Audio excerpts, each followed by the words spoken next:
Premier ministre. La parole est à Monsieur Thierry Benoît.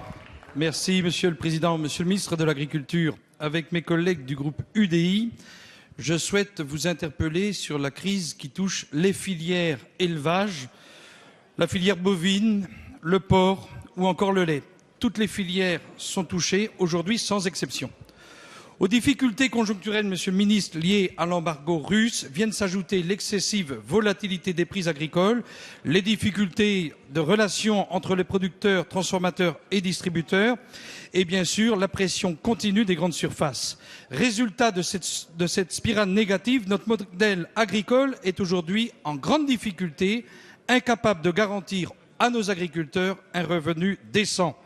Rien qu'en Bretagne, Monsieur le ministre, près de 400 exploitations agricoles sont menacées de faillite. D'autres sont confrontées à une précarité à peine supportable.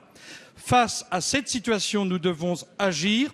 Le groupe UDI vous fait des propositions. Je vous ai écrit, il y a quelques jours, Monsieur le ministre.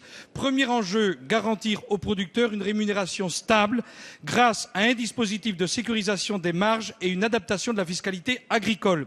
Cette proposition est-elle à ce jour envisageable ?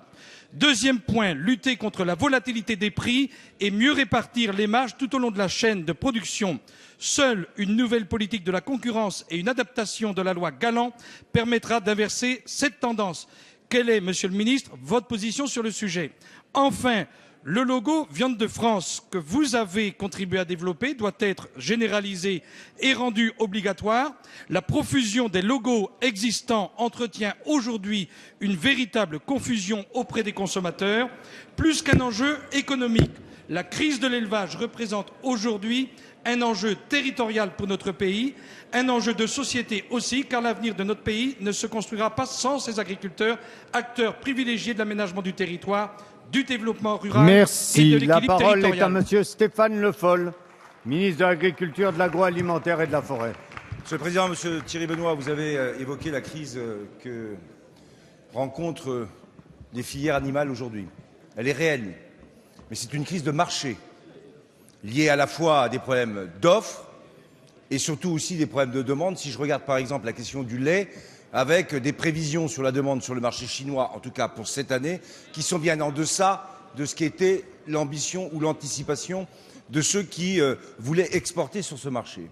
Face à cette crise, les réunions que nous avons faites, et vous les avez soulignées, c'est d'essayer de remettre tout le monde autour d'une table pour négocier en partie ce que vous évoquez, c'est-à-dire une répartition de ce que peut être la valeur ajoutée sur l'ensemble des filières. Vieux débat sur lequel les moyens du ministère sont d'agir dans le dialogue et dans la volonté que nous avons eue avec l'ensemble des acteurs, que ce soit la grande distribution, les transformateurs, pour les producteurs, de faire en sorte que les prix, que ce soit sur le porc au cadran, que ce soit pour la viande bovine, et peut-être faudra-t-il intervenir sur la question du lait, puissent être augmentés à la consommation et répercutés aux producteurs, parce que sinon, ça ne sert à rien.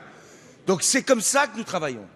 Mais ces crises de marché, elles sont conjoncturelles aujourd'hui et il y a des causes structurelles. Il faut agir sur les deux. La conjoncture, c'est aussi d'y rajouter le surinvestissement, suramortissement à 140% pour favoriser l'investissement. C'est amener des aides directes, à la fois en allègement de charges et en report de MSA pour aider les exploitants tout de suite. Et c'est aussi, et vous le savez, travailler sur le long terme.